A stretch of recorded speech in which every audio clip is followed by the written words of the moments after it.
bisa. Beda itu pintar dan cerdas. Ya. Tapi coba kalau katakan pintar ya, 1 tambah 1 adalah 2. Tapi kalau orang cerdas, 1 tambah 1 bisa menjadi 10. Orang cerdas itu, orang cerdas. Nah, mana yang diambil? Pasti diambil yang 10 tadi. Karena dia mengatakan 10 tadi bisa menjelaskan. Dari mana aku dapat 10? Iya. Kalau ilmu sosial, enak. 1 tambah 1 kurang 1 dapat 3. Ya coba. Ilmu sosial. Dari mana aku dapat semati itu dapat 3? Sel kelamin jantan dipertemukan sel kelamin betina. Ya kan itu? Terjadi proses biologis. Kan itu. Nah, selama 9 bulan 10 hari keluar anaknya 3 dipersaudara. Apa? Ibu keluar anaknya 1 berarti 3 berarti 3. Ya bisa kan?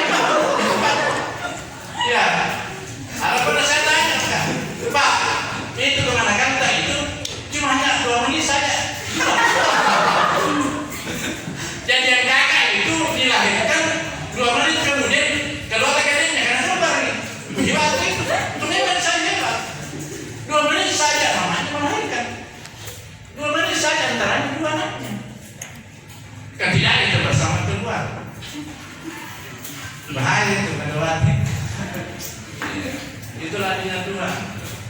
Itu yang keempat. Kemudian yang kelima terakhir yang saya sampaikan kepada adik mahasiswa Sermantin, berapa kali saya ungkapkan adik-adik mahasiswa, ya, atau anak-anak mahasiswa, tolonglah kita kembangkan organisasi seperti ini, sekecil apapun, ya gitu. Karena tidak ada yang besar kalau tidak ada yang mulai dari kecil. Ada yang besar langsung besar. Coba kita lihat proses metamorfosis masalah kelahiran kita di muka bumi. Ada kan langsung orang berburu-buru mulutnya kalau keluar dari rahim ibunya? Tidak ada toh? Itu kecil-kecil dulu, tumbuh dan berkembang, dia aja dibangun dengan etika apa segala macam. Lama-kelamaan bisa juga melakukan hal seperti itu. Seperti inilah kita berorganisasi yang kecil sekecil apapun.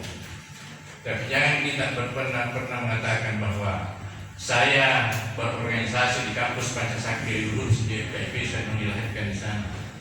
Artinya saya mau besar di sana, saya mau apa kaya di sana.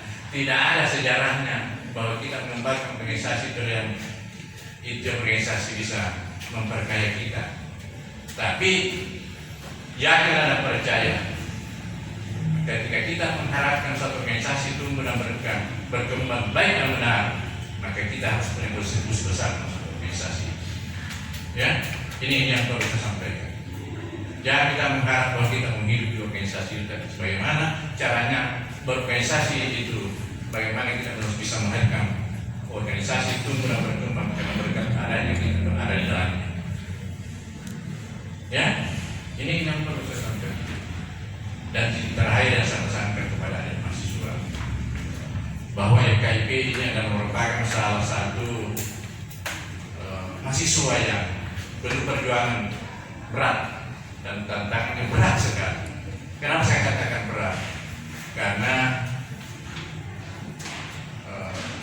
persoalan dana itu cuma hanya dia sendiri untuk merangkul dana itu. Ya. Itu saya katakan tadi bahwa ketika fakultas itu memperhatikan organisasi seperti ini, dia akan percaya bisa tumbuh dan berkembang baik dan benar ketika dia memayungi organisasi seperti ini. Tapi dia tuh kecil, dia memperhatikan tumbuh kehancuran organisasi itu. Tapi alhamdulillah kepada adik-adik mahasiswa saya berikan apresiasi luar biasa. Sekecil apapun sumber daya yang kita miliki karena punya niat baik, organisasi alhamdulillah, organisasi FKIP tidak tetap berada sampai saat sekarang, bahkan besar. Berkat apa? Karena kerjasama baik di dalamnya. Ya, itu saya berikan apresiasi dibanding organisasi di luar sana ribuan mahasiswanya tapi tidak ada apa-apa yang dilakukan. Ya, ini perlu kita kasih respon seperti ini. Respon positif, jangan menjadi antipati. Ya, tapi ada juga masih bersifat ortodok di sini sebenarnya itu masih banyak itu dosen masih bersifat ortodok, masih terbelakang pikirannya. Dan itu sekarang itu harus maju. Kita punya pemikiran. Kalau dulu kita ngasih 1.0, kan sekarang kita berada pada era reformasi, utamanya teknologi informasi berada pada 4.0 itu. Ini yang perlu kita harus. Kenapa orang bisa maju? Kenapa kita tidak bisa maju? Apalagi kita berada pada ranah kemahasiswaan. Kita harus juga maju. Kan itu. Jadi perlu kita harus kembangkan.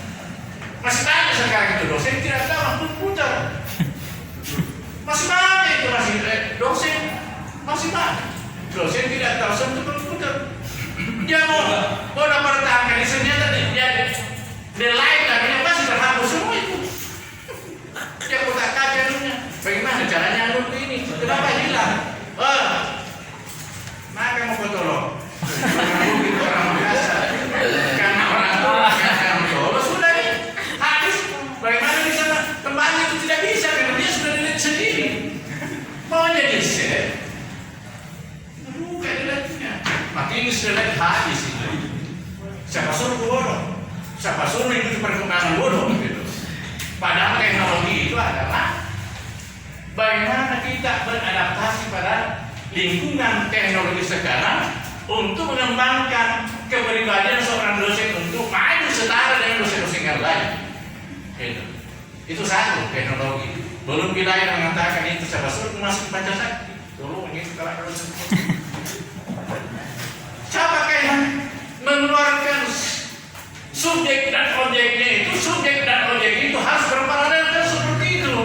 Subjek adalah kampus, objek masuk mahasiswa. Kan seperti itu. Jadi ada aksi dan reaksi. Tidak bisa terjadi suatu reaksi atau tidak ada aksi. Jadi itu harus berbanding lurus, itu ada namanya aksi dan reaksi. Jadi begitu kepada mahasiswa saya sampaikan bahwa beraksilah kita ya supaya ada yang didapatkan. Bagaimana cara kita bisa menghasilkan sesuatu kalau tidak pernah melakukan sesuatu? Dua komponen yang paling kita mendapatkan ketika kita berbuat sesuatu, bisa mendapatkan hasil yang maksimal, bisa juga tidak. Tapi yang tidaknya itu bisa menjadi pengalaman buat kita untuk bagaimana kita tumbuh dan berkembang ke depan. Itu dalam satu teori ekonomi tidak ada seorang pebisnis tanpa mengalami satu kebangkrutan, dan tidak ada suatu teori ekonomi mengatakan kalau dia tidak pernah mengalami kebangkrutan pasti mengalami satu keberhasilan. Itu tanda kunci. Ya, tidak ada orang teori ekonomi tidak pernah melakukan perubahan, tidak pernah melakukan kerugian sehingga mendapat satu. Itu namanya ibarat tidur mimpi ketemu bulan, padahal bulan ada di atas langit sana. Itu namanya mimpi itu. Olehnya kepada adik mahasiswa sama sekalian saya katakan kepada adik-adik khususnya fakultas keilmuan pendidikan, lebih khusus kepada pengurus BEM. Saya selaku rektor mewakili sebagai mahasiswa, saya memberikan apresiasi luar biasa yang sebesar-besarnya dan setingginya karena banyak upaya dan usaha yang kita lakukan. Sekalipun kita secara nominal rendah atau kurang kita, tapi hatinya besar. Mudah-mudahan itu dengan hati yang besar bisa membesarkan organisasi menjadi besar. Ya, dan hasilnya bisa bermanfaat kepada siapa saja, entahkah kita selaku pelaku maupun kepada orang yang tidak punya pelaku di dalam itu, tapi semuanya itu bisa bermanfaat pada kita semuanya. Apa yang saya katakan tadi, baik di tingkat dari fakultas, universitas, itu semuanya itu harus berbanding lurus dengan apa yang menjadi ungkapan kepada mahasiswa dari dosen bahwa sesungguhnya mahasiswa itu apa yang dilakukan itu adalah program namanya terdiri dari perguruan tinggi, baik dalam bidang pendidikan, pengajaran, apalagi bertatanan pada pengabdian kepada masyarakat. Salah satu yang kita lakukan adalah pengertian kepada masyarakat. Ya, itu menjadi konkretnya kita punya kampus ketika 3 indikator tadi bisa penuh dari standar-standar tertentukan oleh Kemendikbud. Cuma kan istilah Kemendikbud ada definisi apa Mendikbud dan lain sebagainya. Olehnya itu, karena ini sudah lama, ya dapatnya lewat saya mengatakan kepada Raden. Jadi saya titipkan juga bahwa ada 3 komponen yang perlu kita harus perhatikan sebenarnya dalam organisasi. Yang pertama adalah kita harus berilmu, ya, berintegritas dan beritikad. Jadi berilmu, berintegritas. Apa ilmu yang kita dapatkan seperti saya ungkapkan tadi, dalam disiplin ilmu, latar belakang keilmuan kita masing-masing. Integritas kita adalah bagaimana kita menjaga kita ini serba lakukan namanya mahasiswa yang baik, ya.